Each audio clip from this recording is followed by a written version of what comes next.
Okay, so in this episode of Quest for Conqueror, we're going to break down the 3 game modes, solo, duo, and squads. We'll go over the pros and cons of each one and determine what is the best game mode or the most likely game mode that you will be able to achieve Conquer in.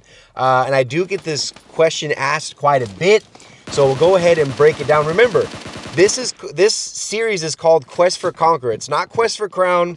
It's not Quest for Ace. Actual Conquer. For those of you guys that do not know, the only way you get Conquer is if you're in the top 500 in your server in the game mode that you are playing on.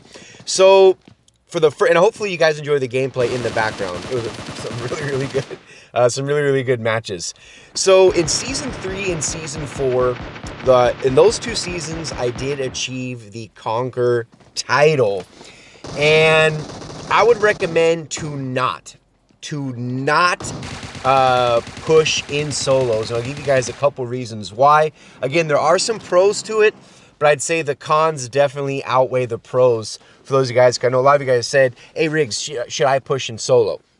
So the reason why I think you should not is because you only get one chance. And what I mean by that is, say you're in a building, say there's 43 people alive, and you're in a building and you're peeking a window, you here's some shots, out yonder.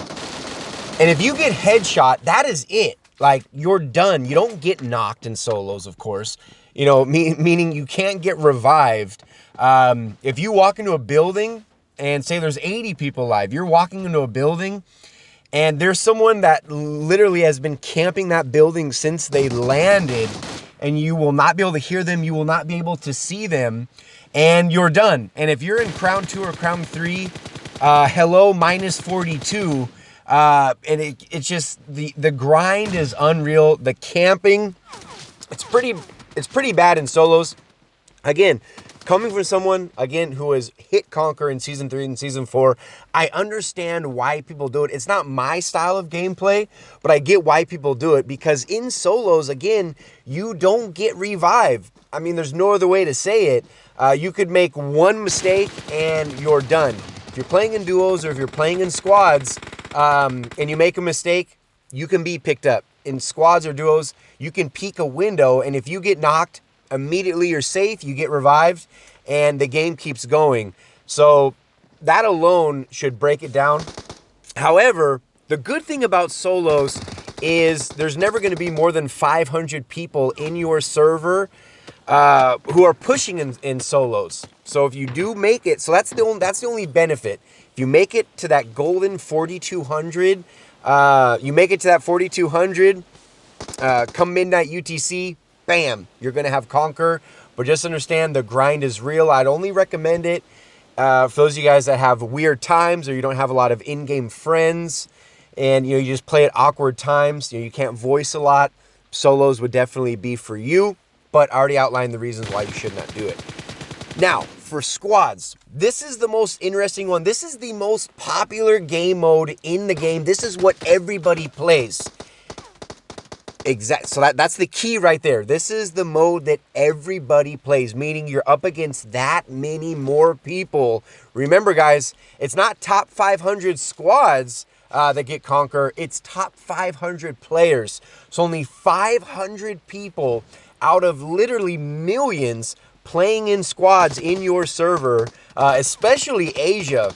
Wow. There is no real golden number. 4,200 is not ever going to get you Conquer in NA, in Europe, or in Asia. You're looking, especially in Asia, you're looking at like 5,000 points and above if you're looking to hit Conquer in the Asia server. In NA squads, in TPP, you're looking at about 4,800. If you're playing FPP in NA, you're looking at about 4,400 points. Will get you around that top 500 mark. The good thing about squads is if you're not very good at the game, you can easily be carried through the ranks. And And even if you don't even have to have the 4 best players. Even 4 decent players in squads, you'll be able to get far. Guaranteed you'll be able to get ace if you grind it out and you have a decent squad. But again, this isn't Quest for Crown. This isn't Quest for Ace. This is Quest for Conquer. And I'm telling you guys, the likelihood of you achieving Conquer in squads, especially if you're playing TPP, which is the most popular, you're going up against so many people that are also pushing, is going to be damn near impossible. I'll just go ahead and say it. And especially if you find yourself as one of the best ones on your squad, and you have to and you're carrying, 2 or even 3 people in your squad, it's going to get very, very challenging later, towards the end game. And of course, as you're climbing through the ranks, it's going to get very, very difficult. So unless you have one of the best squads in the game, it's going to be very, very difficult to achieve that Conqueror title, which leads me to what I believe, and I've been playing this game long enough, and I've been grinding long enough. In my opinion, duos is going to be the most achievable way for you to achieve Conquer here in Season 5. And I'll go, again, just how I did in solos and squads, I'll break down the reasons why I think duos is the best.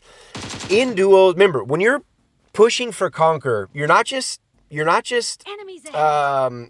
up against people on the battlefield.